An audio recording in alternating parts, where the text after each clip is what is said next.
Gracias por estos meses de trabajo, de crecimiento, de amarte, de amarnos. Gracias, bendito seas. Ahora en el nombre te rogamos bendición para todos, para cada uno, para las familias que formamos y amamos, para quienes nos acompañan por extensión y para seguir con mucho entusiasmo, aunque hay un receso, pero con mucho entusiasmo nuestra reflexión y aprovechamiento de tu presencia. Que empiece desde hoy aquí en el nombre de Jesús. No apagué el radio. Rápidamente. Ay, pues yo pudiera el video, papito, pero no. Para que sepa. ¿Me molesta el ventilador? ¿No?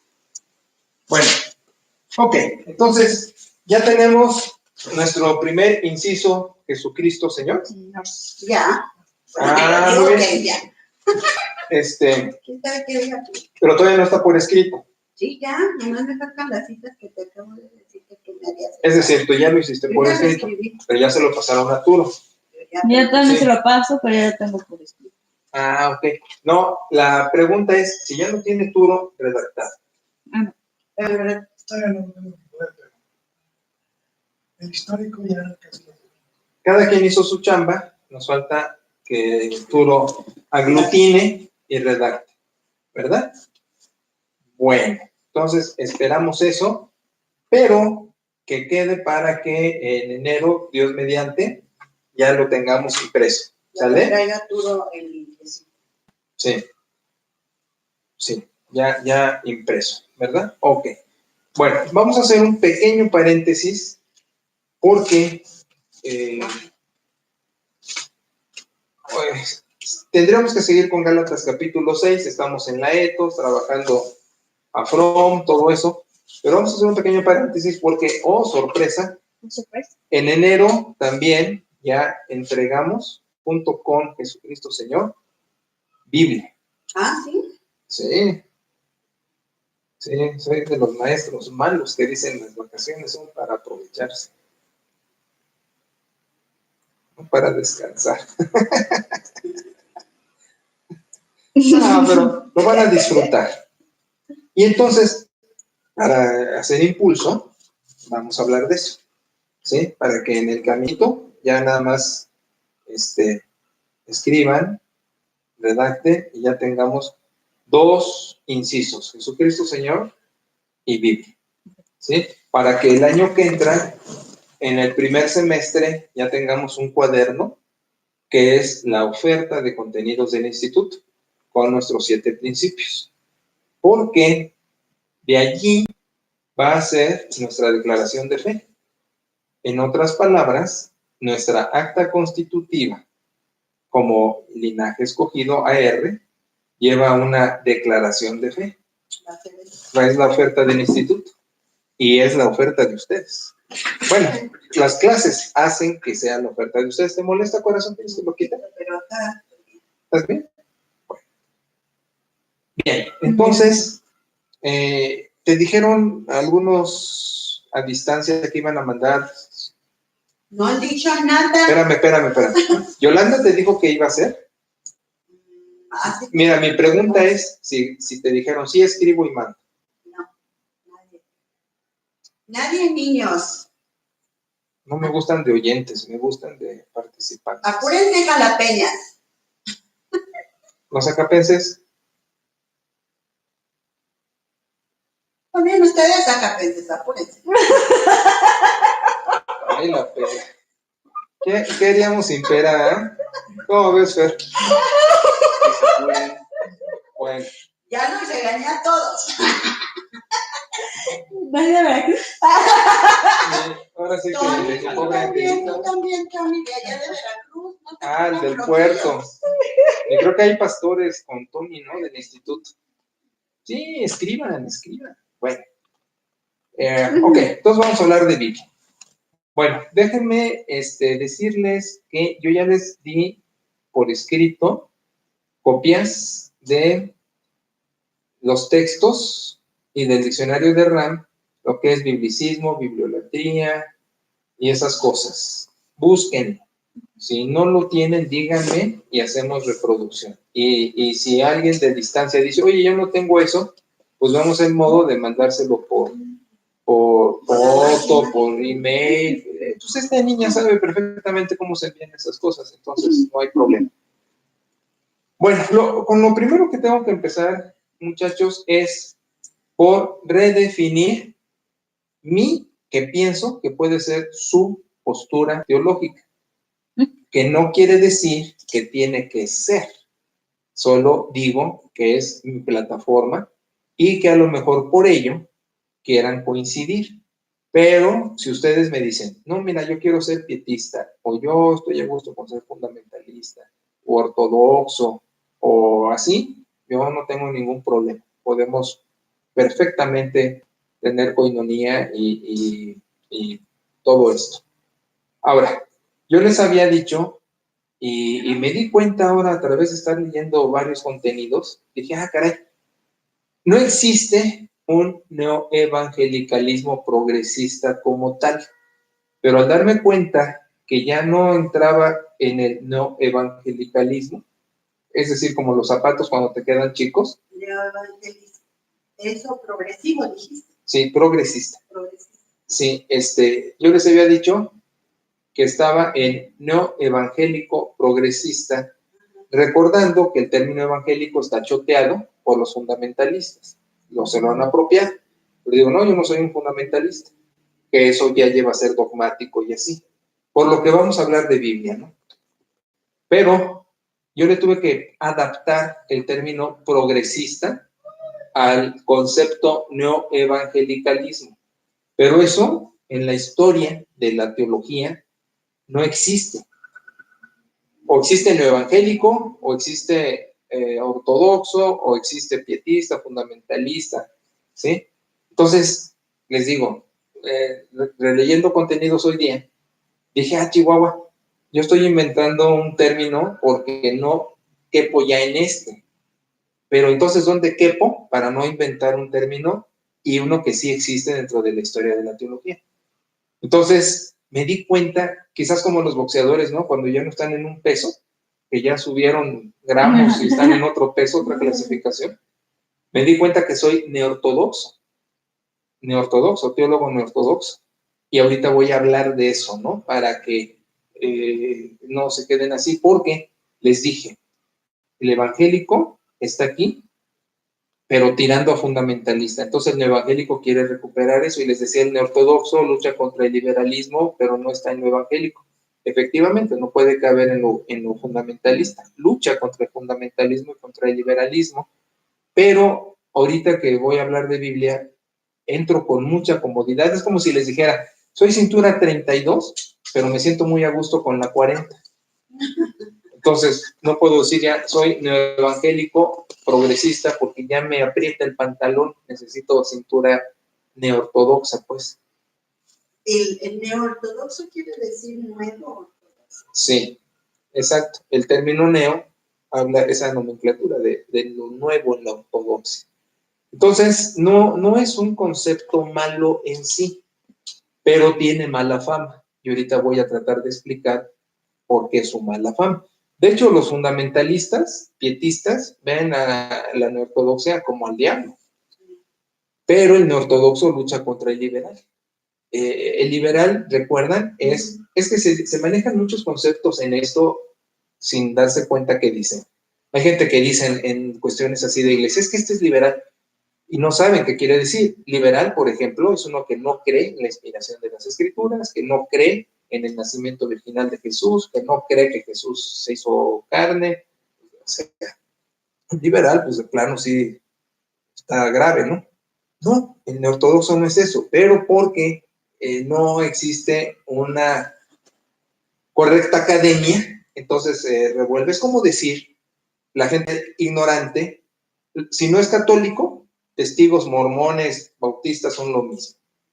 A eso me refiero. Esa ignorancia es así de cruel, que si no eres católico, eres junto con todo lo demás. Igual, el fundamentalista dice, si no eres fundamentalista, todo ya está mal. Y ese es ahora, ¿por qué hago la aclaración? Porque en algún momento quizás les pase las copias de qué es la teología neortodoxa y al leerlo con calmita, me han dado cuenta cómo perfectamente me siento bien ahí y quizás ustedes puedan encajar si gustan. Puedo incluso pasarles contenidos de pietismo, de fundamentalismo, de evangelicalismo, de neoevangélico y de neoortodoxia, y ustedes deciden su posición, igual como zapatos, ¿no? Se los prueban, ven si están cómodos allí y ya los calzan. Esto es lo de menos. Como bien dijo Turo, no afecta a nuestra salvación, ¿verdad? Es sobre cuestión hermenéutica, es sobre cuestión de interpretación. Ahora, doy ese antecedente porque vamos a entrar a hablar de Biblia, que es un punto álgido en la teología, precisamente con estas ramas fundamentalistas, evangélicos, neortodoxos. Biblia es como hablar de la hermana de tu amigo enfrente de tu amigo, ¿no? O sea, no hables de mi hermana enfrente de mí, ¿no? O sea, decir, ay, está guapa tu hermana, ¿no?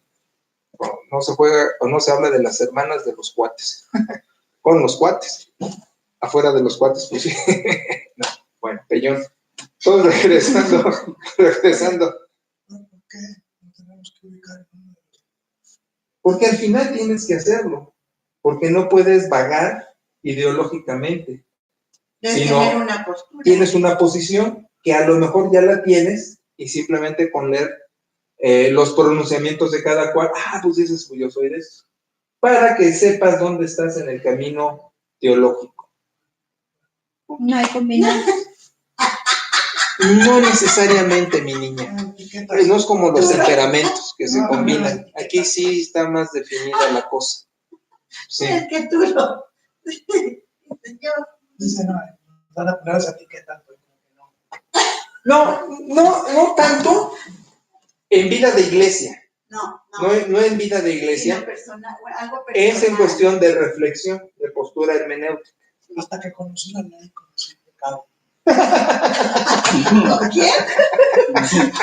¿Para que coincida con quién? Híjole, Turo se va a llevar el balón en el instituto. Mándeme. Dijo, ¿para que coincidas con quién? No. Desde que conoció la ley, conoció el pecado. El sordo no oye, sí, necesito. Eso es bueno. Turo se va a llevar el balón del instituto, sin duda alguna. Bueno, ok, entonces vamos. Biblia. Biblia es un punto álgido dentro del pensamiento cristiano. ¿Por qué? Porque existen igual dos posturas muy arraigadas dentro de lo que es el pietismo, de donde entonces podremos darnos cuenta si pudimos estar ahí. Yo fui pietista y fui fundamentalista como oveja, porque fue la leche que me dieron a comer, pero nada más así como bebé, cómetela.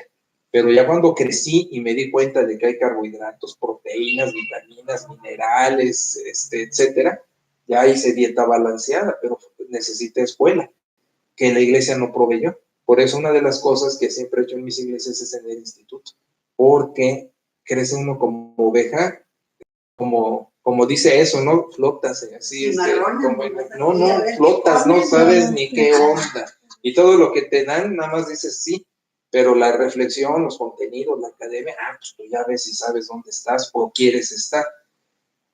Entonces, estas dos posturas son biblicismo y bibliolatría. Se parecen mucho, pero son cosas diferentes.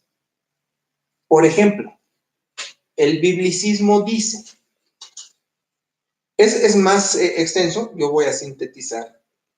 Les recomiendo mucho el Diccionario de Teología Contemporánea de Bernardo Ramm, irónicamente de Casa Bautista de Publicaciones. Ramm es un teólogo bautista, neortodoxo. Sí, porque, ¿qué estás diciendo? Bueno, el biblicismo dice, no necesitamos ninguna otra disciplina académica o fuente para trabajo escritural. O sea, dice, yo en la Biblia tengo todo lo que necesito saber de todo. ¿Para interpretación dice? No, de todo. No, ellos dicen, no necesitamos ninguna otra disciplina o fuente para interpretar. No, para saber todo de todo. Te estoy diciendo es cuestión de que ni necesito historia, ni necesito Claro. filosofía, ni necesito sociología, ni necesito arqueología. Es la gente que dice. Aquí me dice si hay rotación de la Tierra, si no la hay, astronomía, me habla de biología, de la creación, o sea, es una posición hiperliteralista. O sea, agarro la Biblia como una fuente única de ciencia, de saber, biblicismo. Y tiene otras cosas que ya empatan con la bibliolatría, pero no las voy a duplicar. Entonces me meto a bibliolatría, que son cosas que ya empatan, aunque la bibliolatría sí puede usar otras disciplinas, que el biblicismo no, pero empatan en lo que voy a continuar a decir. Por ejemplo, dicen, la Biblia es la palabra de Dios. Y al decir, la Biblia es la palabra de Dios, y eso lo hemos oído por años en púlpitos de iglesias bautistas, de las ramas radicales, pentecostales, etcétera. Ahora, por eso puse la posición ortodoxa como antecedente, porque no decimos eso. El neortodoxo va a decir, la Biblia es un testigo de la palabra de Dios. Y parece que decimos lo mismo, pero estamos diciendo dos cosas muy diferentes. Pero voy a explicarlo, porque el fundamentalista es donde aquí se incomoda mucho. Y dice, ¿cómo te atreves a decir que la Biblia no es la palabra de Dios? Pero voy a ir para allá. Entonces, la bibliolatría, de hecho, la tría es darle Adoración. culto. Sí, la bibliolatría, así como el biblicismo, llegan a un punto en que su posición es más supersticiosa que científica. Ahora, ustedes pueden entender lo que digo científico. Científico quiero decir que es necesario el uso de los idiomas en que se escribe este material, la Biblia, el uso del conocimiento de historia, el uso de la historia, el uso de arqueología, el uso de filosofía, de antropología, de sociología. Todas esas disciplinas nos ayudan a trabajar las Sagradas Escrituras. Ahora, noten, como neortodoxo sí le puedo decir Sagradas Escrituras, no tengo ningún problema con eso. Pero el punto es, esta palabrita es la palabra de Dios. Ahora, sí, el biblicismo es, solo necesito la Biblia para saber todo de todo. Y la bibliolatría dice, pero espérate, la Biblia es la palabra de Dios. Entonces, la bibliolatría está diciendo, es exclusivamente a través de la Biblia que yo puedo tener un conocimiento de Dios. Y se cierra a cualquier otro tipo de revelación. Además, entra con esto, que es un problema para el trabajo científico. Es inerrable. Es decir, no tiene un punto erróneo, ¿verdad? Y ya le da un carácter, bibliolatría, ya le da un carácter mágico. Miren, casi está diciendo, Dios escribió literal todo, punto y coma. Y la exageración es hasta en el idioma, ¿no? Lo que nosotros vivimos en el proceso de la entrada de otras ediciones, porque en nuestro tiempo de viejitos, pues nada más estaba la Reina Valera.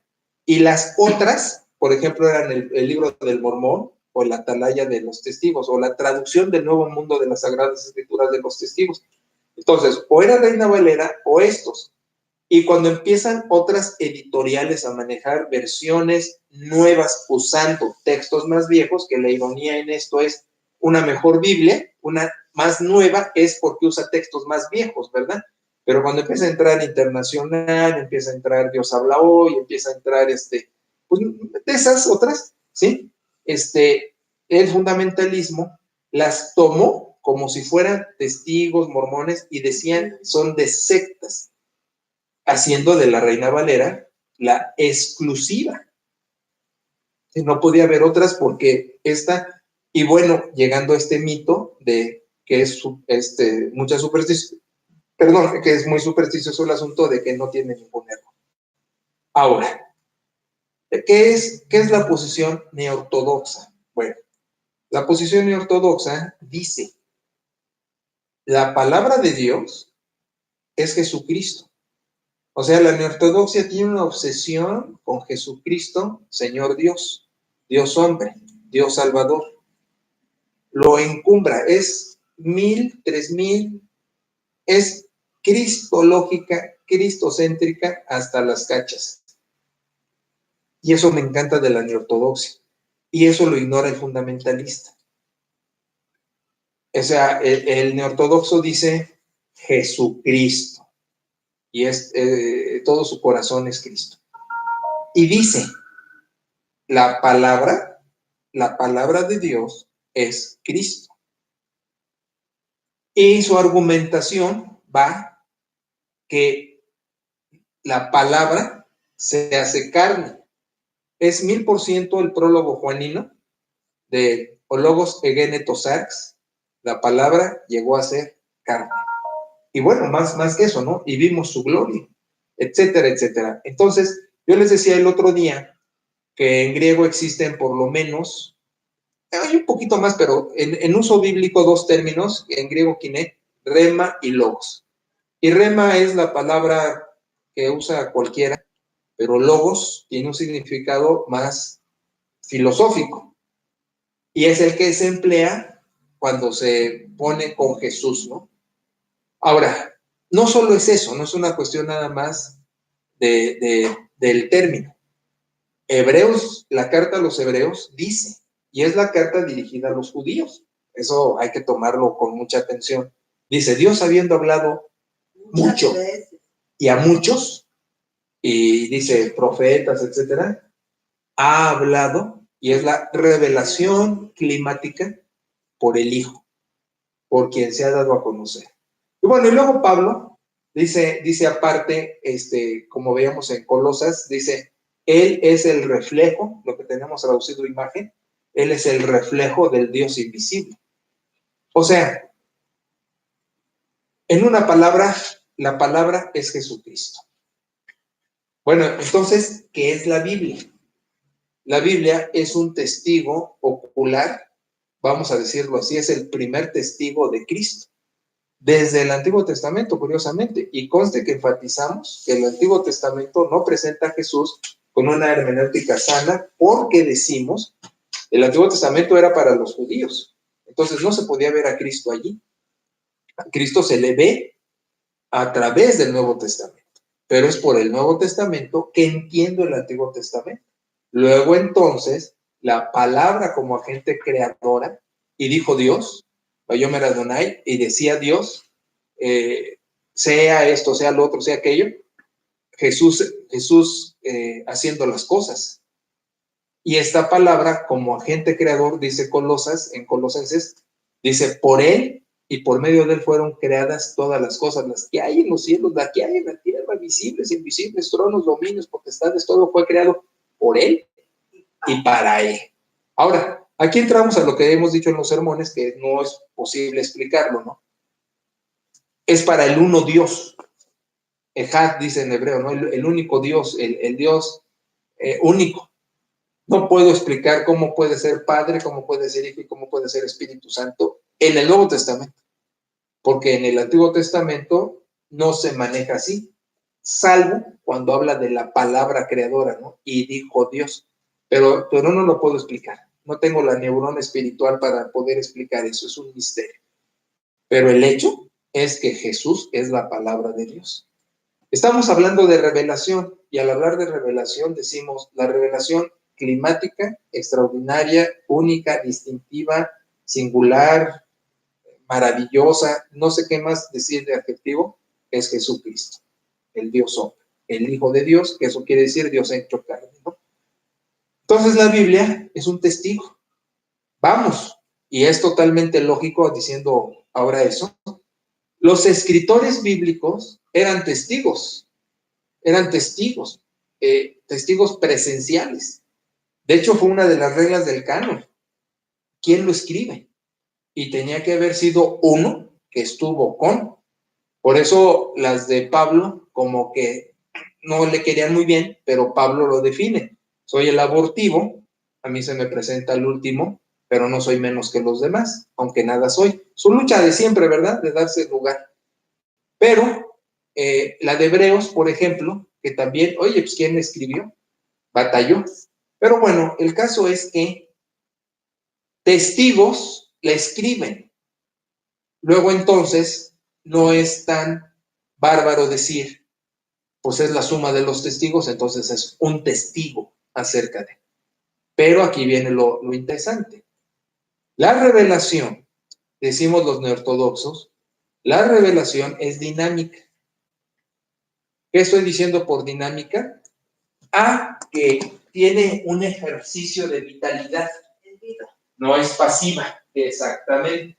Y al ser dinámica, no es estática. O sea, se me... Como dice la palabra de Dios, es viva y eficaz. Ándale, muy bíblico, gracias. Entonces, la revelación consta de 3 fenómenos. Uno es manifestación, el otro es inspiración y el otro es iluminación. Manifestación, revelación y iluminación. No, la revelación ocupa 3 fenómenos: manifestación, inspiración e iluminación. Y entonces el teólogo neortodoxo puede explicar lo siguiente. La revelación no checa hasta que no creas en la palabra. Y no estoy diciendo en la letra del testigo, estoy diciendo en Cristo. ¿Por qué en tantos centros de estudio lingüísticos, filosóficos y antropológicos, sociológicos, se lee y se estudia la Biblia y no pasa nada de conversión? Porque se trabaja como cualquier otro material, como cualquier otra impresión. Pero para el que cree en la palabra, el que le abre su corazón a Jesucristo, pues esta palabra es viva. Entonces te estoy diciendo, y suena que los fundamentalistas sufren, no es palabra de Dios hasta que crees. Porque al creer en la palabra de Dios, entonces el testigo tiene efectividad. Ese es el dinamismo, eso es lo dinámico. O sea, tú como inconverso puedes leer la Biblia de pe a pa y no pasa nada. Pero como creyente lees la Escritura y pegó. No en balde dice, la fe es por el oír, y el oír por la palabra de Dios. ¿Cuál es? Cristo. Es decir, es el querigma.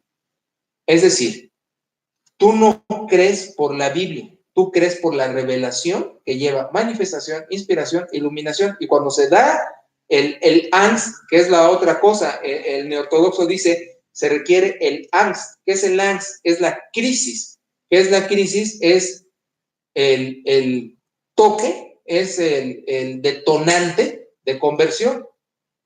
Uno puede leer la Biblia, uno puede estar en los cultos, uno puede estar y no pasa nada, sientes bonito, pero cuando te pega el Espíritu Santo, se da lo que decimos angst, se da ese momento, el flechazo, donde te rindes a creer y dices, soy pecador, me arrepiento, entra en mi corazón, sé mi Salvador, etcétera. ¿Sí me explico? Ahora, regresando a esto, entonces la Escritura, hablando de inspiración, Dios comparte verdades a hombres respetando su pecaminosidad. Y respetando su pecaminosidad no quiere decir que estaban escribiendo, por ejemplo, en adulterio. No hablo de eso. Hablo de su ser pecado. Estamos diciendo ontológicamente, es decir, estamos diciendo, no eres pecador por lo que haces, eres pecador por lo que eres. Ya hemos hablado mucho de eso, ¿no? Que luego la gente se confunde. No es que yo no tengo la culpa de Adán, estoy de acuerdo, pero tienes la consecuencia de su culpa, que es tu pecado. Naces en un mundo pecador, tú eres pecador. No tienes que pecar, un bebé no tiene que pecar para ser pecador, un bebé es pecador porque nace en un mundo caído, nada más. Que Cristo lo salva por su inconsciencia, como salva al que tiene la capacidad de creer por su conciencia, es otra cuestión. Pero todos somos pecadores. No hay justo ni a un uno, ni modo que hubiera un pariente, solo los bebés hasta cierto mes, ¿no? O hasta que son precoces y pueden entender. No, todos somos pecadores. Ahora, si Dios se manifiesta con pecadores para que escriban sus verdades, estos la van a reflejar su pecado en su escritura. No estoy diciendo que van a dar libertad a cuestiones inmorales, no, pero va a reflejar su contenido, su pecaminosidad, y en eso me estoy diciendo su limitante intelectual, su limitante sociológica, su limitante filosófica, ¿sí? O sea, van a poner las verdades que Dios les manda y más de las veces sin comprensión de las mismas.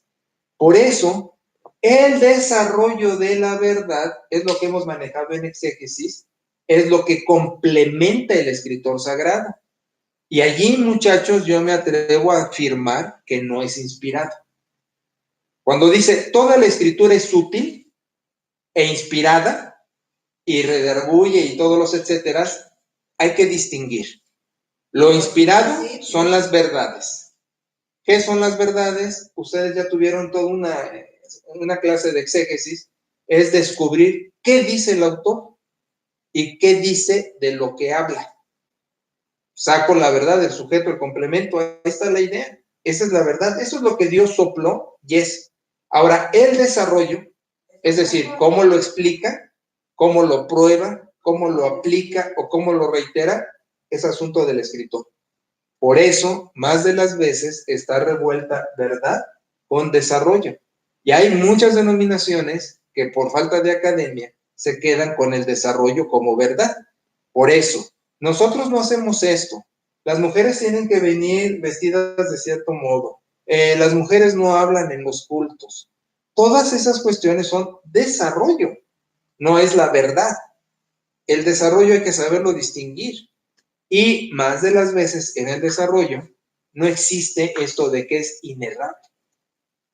El autor recibe la verdad, ¿cómo la explico? ¿Cómo la pruebo? ¿Cómo la aplico? Porque a cualquier verdad, en cualquier época de la humanidad, solo se le pueden hacer esas 4 cosas. O la explicas, o la defiendes, o la aplicas, o la repites. Bueno, la quinta sería echarla a perder, ¿no? Echas a perder una idea, pero solo puede hacerse eso. En cualquier clase de lingüística te dicen, una verdad solo puede sufrir estas 4 cosas, nada más. Entonces el autor recibe la verdad divina, ¿qué hago con ella? Ya sea en alegoría, ya sea en narración, ya sea en historia, ya sea en biografía, ya sea en lógica, pues la desarrolla. ¿Cómo? Con lo que sabe, con lo que experimenta, con lo que ve. Y entonces entendemos la parcialidad y la limitación del escritor sagrado, porque no dejan de ser personas de su tiempo. Y no hay que mezclar desarrollo con verdad. Por eso el trabajo de exégesis es cardinal.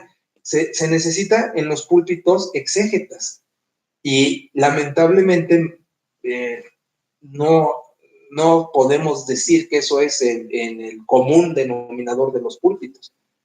Y por eso las deficiencias de las congregaciones en su crecimiento, simplemente en su madurez. Y por eso tantas cosas revueltas y que llegan a ser un problema. Entonces, lo que estamos diciendo es, Dios inspira conceptos que trascienden toda época, todo lugar, toda cultura, toda generación, pero el desarrollo de ese concepto, el autor hace lo mejor que puede, pero es limitado y es cultural y es temporal. Yo no puedo, el domingo hice un ejemplo de eso, les compartí lo que decía Hebreos a los hebreos. Jesús, sumo sacerdote que traspasó los cielos, dije, bueno, mi congregación no son hebreos, son cristianos, pero que es el equivalente dinámico de la verdad, de que tienes a alguien con el que te puedes acercar, hablándole a cristianos, y entonces le di lo que era la interpretación del sumo sacerdote para los judíos, haciendo ver, tienes al hombre Dios, Dios hombre contigo, cómo te aplica cristiano, ¿no? Esa es la actualización teológica, es el quehacer teológico, es traducir lo que el autor quiso decir en su tiempo, a nuestra cultura, a nuestra gente, ¿no? Respetando siempre la misma verdad, el mismo principio, porque eso sí sería problema, no hacer esa transportación del principio, ¿verdad? Bueno, entonces, aquí es el punto. Para formar la Biblia, no es, ya tengo la edición en castellano, qué chido, y es la única y la última y la mejor, ¿no? Es un proceso, y yo lo que le recomiendo a ustedes, por ejemplo, y a otros es, ten varias versiones. Puedes tener tu Reina Valera 60, que es con la que estamos mucho más acostumbrados por muchos años, pero puedes tener una internacional, una Dios habla hoy, ustedes tienen unas nuevas, lenguaje no sé qué, cosas así, y entonces al leer el texto lo comparan y pueden ver las variantes y pueden decidir si coinciden dos más de estas con un texto y desechan uno. Ahí hacen la elección. Ah, mira, dos están diciéndolo así, entonces lo más probable es que estas dos tengan la razón de mejor traducción sobre una que está votando que no está mejor traducida, ¿no?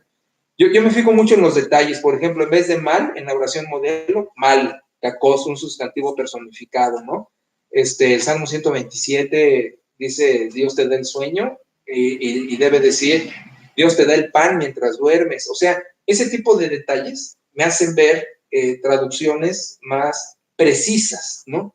Bueno, entonces, ¿qué estamos diciendo con eso? ¿Hay posibilidad de error en traducción? Sí, por supuesto, que es lo que el bibliólatra no puede entender, no maneja, pero sí, depende de las variantes del texto que estés empleando.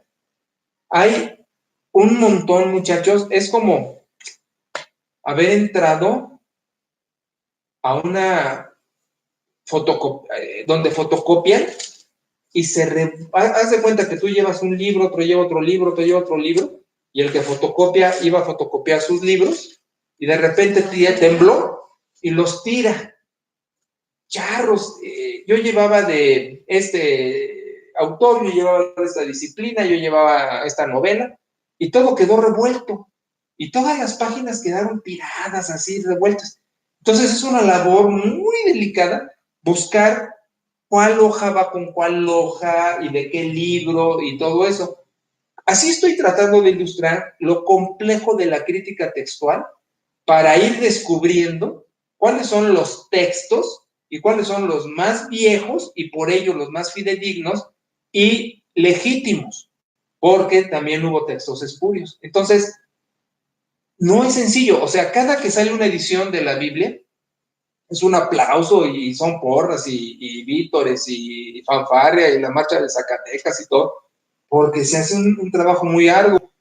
No crean ustedes que para hacer Dios habla hoy, por decir, agarraron la Reina Valera y ya nada más agarraron dos o tres más para hacer esto. No, se hace ese trabajo que les estoy diciendo.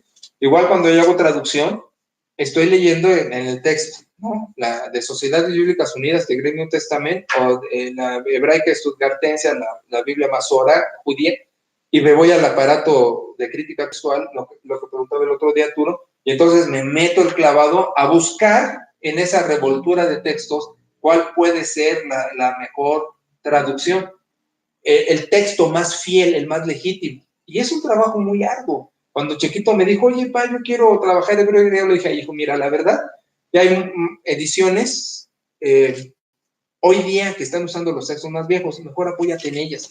Es un trabajo muy arduo, muy arduo. Mi niña dice, yo quiero aprender hebreo, bueno, por cultura, pero para trabajar lingüística de la stuttgartense es un trabajo muy arduo, muy arduo. Yo quedé ciego, pelón, jorobado, de eso. Entonces, para que no queden así, no hay necesidad. Es muy arduo, muy arduo. Ahora, a mí me han dicho, bueno, ¿y por qué no haces una versión? Pues tendría que vivir de eso, por lo mismo que les estoy diciendo. Si para traducir un pasaje me tardo y me meto, para hacer toda una traducción, pues tendría que vivir de eso y estar 8 horas, 5 o 6 días a la semana dedicado nada más a eso. Pues no, ya hay otros que lo están haciendo y viven de eso, ¿no? Casa Bautista un día, ¿te acuerdas? Me pidió, fue de la carta de Judas, fue lo más chiquito que hay, es un capítulo en el Nuevo Testamento, pero me lo ofrecieron, oye, haznos traducción, ya vas. Y me tardé, porque no nada más es agarrar el griego y hacer la traducción, o sea, es investigar los textos más fidedignos y me tardé.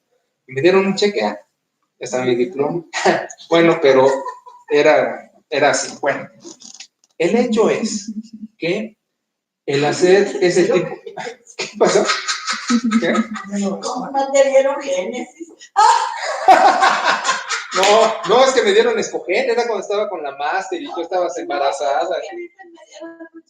Por un capítulo y Por un pedacito te dieron un Es que cheque yo y no escogí, vacío. me dicen, ¿por qué me ayudas? Con Judas, dices, lo más chirris. Y eso porque ya Filemón otro lo había agarrado, lo que Garrett. Bueno, entonces decimos,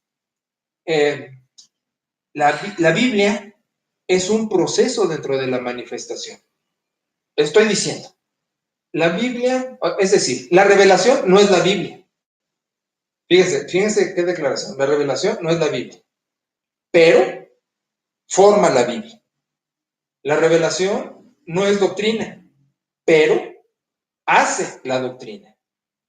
La revelación no es historia, pero contiene la historia. Es decir, la revelación no es doctrina, pero la contiene. sí, la hace. Y luego la revelación No es la Biblia, pero la forma, no es historia, pero la contiene. Lo que estoy diciendo suena muy brusco, muchachos, por eso tuve que poner un amortiguador antes. O sea, Dios no se basta de un librito. No se basta de un librito. Aunque el librito es el testigo. Y es lo que más tengo hoy para llevarme a la palabra, para llevarme a Cristo. O sea, no estoy minimizando la fe, pero le estoy poniendo también en su lugar.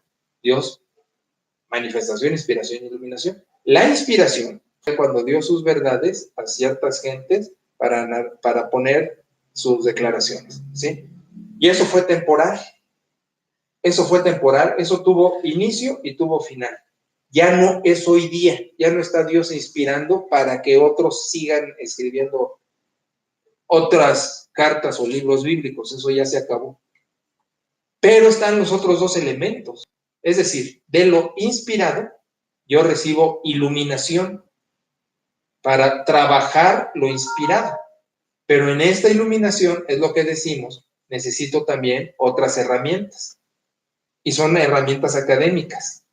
El biblicista dice, es que yo no necesito estudiar los idiomas bíblicos, no necesito historia, no necesito sociología, no necesito filosofía, la pura Biblia me sirve para interpretar. Es como si entras a una biblioteca y agarras cualquier tomo de cualquier disciplina sin haberla estudiado. Sería chistoso que entrara alguien, yo agarro uno de álgebra, a ver qué sabes de álgebra, o yo agarro uno de física, a ver qué sabes de física. O sea, voy a ir a la Biblia, pues tengo que llegar con herramientas. ¿Son los que dicen que el Espíritu Santo se va a encargar de enseñarles? Sí. Ahora, la iluminación no hace menos al Espíritu Santo, pero el Espíritu Santo también te dice, ¿sabes leer?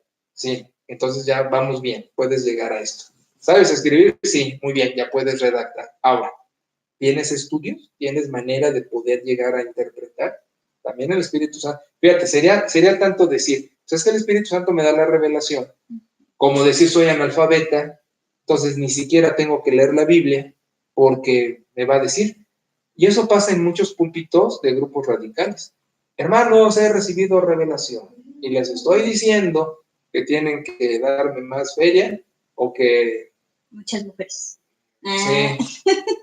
Ay, no, sí, es que Sí, se ha pasado. Tengo revelación y dice Dios que tiene que comprar un coche. Y la gente, lo peor, que la gente lo cree. Sí, pues oye, creen. En un congreso del CIESAS, que es el Centro de Investigaciones de Estudios Superiores en Antropología Social, y que aglutina de parte de la SEP a científicos sociales, historiadores, sociólogos, filósofos, sociólogos, ¿sí?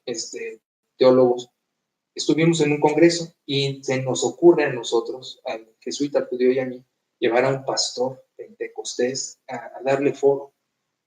Y hablábamos académicamente de la fe, o sea, se dan cuenta que no era un sermón.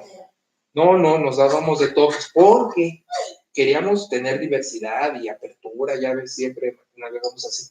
Y este hombre fue lo que dijo. Yo le pedí a Dios un carro, le pedí un topaz, hasta el color negro, y me lo dio, y nosotros, chavos. Bueno, el asunto es que la revelación lleva inspiración, que fue limitada, cierto tiempo, ciertas gentes, lleva la iluminación que me ayuda a entender la inspiración, pero con herramientas, y la manifestación. O sea que al final Dios va a usar lo que se le antoje para manifestarse. Dentro de todo lo que vamos a enfatizar es de Jesucristo y de lo que el testigo señala. O sea, Dios no me puede decir, ya esta no debe de ser mi esposa, sino la hermana fulana, que también ha sucedido. O sea, Dios no se puede contradecir, no te va a decir algo que no venga en el testigo o que dañe esa relación cristocéntrica. O sea, son los dos lineamientos, ¿no? Yo puedo recibir cualquier manifestación de Dios, me va a decir lo que se le antoje de cualquier modo, de cualquier manera, pero no se va a brincar sus verdades ni a Cristo. ¿Sí? Entonces, eso es el punto, por ejemplo, cuando uno dice, ahora sí que con quién me voy a casar, ¿no? O dónde voy a vivir, o qué trabajo voy a tener, o qué carrera estudio. O sea, al final el creyente también recibe manifestación, ¿sí? Pero no se brinca el testigo, ni se brinca Jesucristo. En el testigo no va a venir, estudia esta carrera, pero por los valores que vienen dentro del testigo, no va a estudiar ser sicario, ¿no? Por ejemplo, o voy a elegir esa vocación. A eso es a lo que me estoy refiriendo, ¿no? Luego entonces, muchachos, lo que estamos diciendo es, la Biblia no es Dios, Jesucristo es Dios, y no se puede tomar a la Biblia como Dios. Miren, este es un comentario cariñoso, no lleva mala leche, pero en muchas casas, no en pocas casas, he visto la escritura abierta con una lucecita en un púlpito o en un atril en las casas, como esos letreros que dicen que Dios bendiga este hogar y así, que están bien, yo no digo que estén mal, que tengo uno, por cierto, un obsequio. Por cierto, de tu... Pues sí, ajá. Pero ¿alguien puede tener la Biblia así abierta? Pues yo creo que sí, ¿no? Pero para eso no es. ¿Y ¿Qué? sabes dónde me la encontré abierta? ¿Cómo se llama? En Eclesiástico. Ojo, en un apócrifo para acabarla de amolar. Bueno. ¿Cómo es? Bueno, ahora, ok, si una persona quiere tener la Biblia abierta en su casa, se le antoja, pues está bien, o sea, es un adorno. Pero ese es el problema, es un adorno. Y el chiste del texto es comprometerse con él. O sea, el neortodoxo va a decir, sí, Cristo es la palabra, pero ese es un testigo que apunta a Jesús. Entonces tú vas a crecer con el testigo apuntando a Jesús. O sea, no vas a tener la Biblia abierta, la vas a consumir, la vas a devorar. De hecho, hay gente que teme rayar su Biblia y todo porque, no es la palabra de Dios. Yo lo que digo es inútil que no tengas ahí una observación, una subrayada, aquí me dijo Dios esto, no tomé, porque entonces si no, no creces, ¿no? Una Biblia maltratada en ese sentido, no porque esté en la calle pateada, sino porque está usada, pues es el clímax de lo que estamos diciendo, ¿verdad? Luego, entonces, ya casi tengo que terminar, pero tenía que decirles otra cosa. Sí. Fíjense, en las clases de teología, hablo a pastores, ¿no? Pastores. Abría la clase, la inauguraba, diciéndoles, a ver, enséñenme sus Biblias, y todos bien orgullosos, ¿no? Porque invariablemente la cargan abajo del sobaco, los hermanos, ¿no? Aquí me la enseñan, muy bien, qué bueno. ¿Qué versión trae? Reina Valera 60, perfecto, muy bien. Entonces, agarrar el bote de basura para, no sé si vieron esa película de Robin Williams, La Sociedad de los Poetas Muertos, que La Sociedad de los Poetas Muertos, que es un choque a tus paradigmas para que o los afirmes o los modifiques. Entonces, un ejemplo de eso es que este cuate se para en el escritorio y los invita a los alumnos a pararse. Y una escuela fundamentalista, británica, de esas acá, ¿no? En tiempos antiguos. Entonces, imagínense, parar a un alumno en el escritorio. ¿Y para qué me paras? Para que me digas cómo ves el salón, porque tú siempre lo ves sentado. Dime cómo lo ves desde arriba. O sea, hacía esos juegos para moverles, y claro, lo corrieron al final cuate, ¿no? Sufre mucho. Siempre hay un patio que pasa. Sí, por supuesto. Entonces yo agarraba el cesto de basura y pasaba, por favor, pongan acá sus Biblias. Te moría. Se morían. Ahora, quiero distinguir esto porque lo explicaba muy bien con ellos y lo pasaron tanto que algunos, a veces me encontré uno pastor y me dijo, mi amado maestro, y me abrazó. Dije, bueno, la cosa fue, miren muchachos, yo no soy irrespetuoso al contenido de la escritura. Lo que quise es sacudirlos de su superstición de agarrar a la Biblia como Dios. Porque podría estar en el cesto de la basura, pero puede estar en su corazón. Y mientras ustedes obedezcan estos principios, estén comprometidos con ellos, crezcan, llamen al Señor, están en otro nivel. O, por ejemplo, puedes rayarla 15,000 veces y hasta la rompes porque la subrayas y todo. A eso es la sacudida mental. Y la otra oferta, vamos a trabajar para el descubrimiento de versiones mejores del texto, cómo nos llega, para su comprensión, Entonces ya pasaban el sofocón de ese susto, ya me entendían y entonces ya crecía la clase, pero siempre era una manera muy brusca de atento a la clase porque vas a aprender, ¿no? Entonces era muy fuerte. Si yo he estado como fundamentalista en esa clase, mato al que me dice haz eso. Si es muy doloroso. Incluso, y lo digo respetuosamente, esas que traen en rojito lo que se supone que dijo Jesús y que a mí me pasó. Yo tuve mi Biblia que traía en rojito las declaraciones de Jesús y decía, pero aquí está lo que dijo Jesús. Para averiguar que lo haya dicho Cristo es un trabajo muy profundo de eso, ¿no? Y son muy audaces las ediciones que lo afirman con tanta bombo y platillo, aunque es muy probable que haya sucedido, ¿no? Pero no es tan fácil precisarlo, ¿no? Y más sobre todo pensando que ese material se compila décadas después de ser testigo presencial. A mí pregúntenme de qué fue el mensajito matutino de hoy. ¿No? O sea, yo lo doy y no lo sé. A mí me causó en gracia alguien, oye, ¿de qué fue el mensaje de antier? Ay, le digo. No me acuerdo, ¿qué dije hoy? Voy a andar recordando de antier, ¿no? Es imposible. Entonces, es una bondad de Dios que de décadas se hubiese conservado. Ahora, no fue tampoco que aquí pasó y hubo un mutis y después de 30 años se dijo. Estaba la tradición oral, estaba el querigma. El querigma, ¿qué es? Es el contenido escritural articulado. Es decir, estar hablando de pasajes, principios, mensajes, sermones. Hoy en día, diríamos, el querigma son los sermones. Entonces, todo ese tiempo estuvo esa avalancha. Entonces, a la hora de escribir, y escribirlo en el 40, los evangelios, en el 60, las cartas, todo eso, era querigma, era tan repetido. Ahora, se usaron otras fuentes. Aquí viene lo interesante. Hay dos fuentes que no están identificadas, no podemos decir estas son, pero suponemos que existen por la coincidencia de información.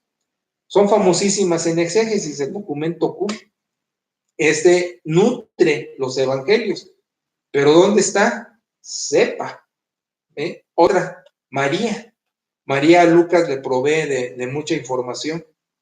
Ya vieja, el último registro de hechos de María es en el aposento alto con los discípulos en el culto de oración, pero la leyenda urbana dice que Lucas, al fin no judío, la buscó, dótame de material, pero bueno, es inferir, y a mí no me gusta tanto inferir, pero sí digo las referencias, ¿no? El hecho es de que en una palabra, es un milagro que tengamos un testigo por escrito de Jesucristo. Gracias a Dios que lo tenemos. Sí, inspiró sus verdades, ahora me ilumina para poderlas entender, pero también tiene una manifestación con muchos elementos para comprender mi peregrinaje espiritual, pero rindiéndole tributo a la palabra original y auténtica, Jesucristo, el Dios hombre. Bueno, creo que es todo lo que tengo que decir por el momento de Biblia.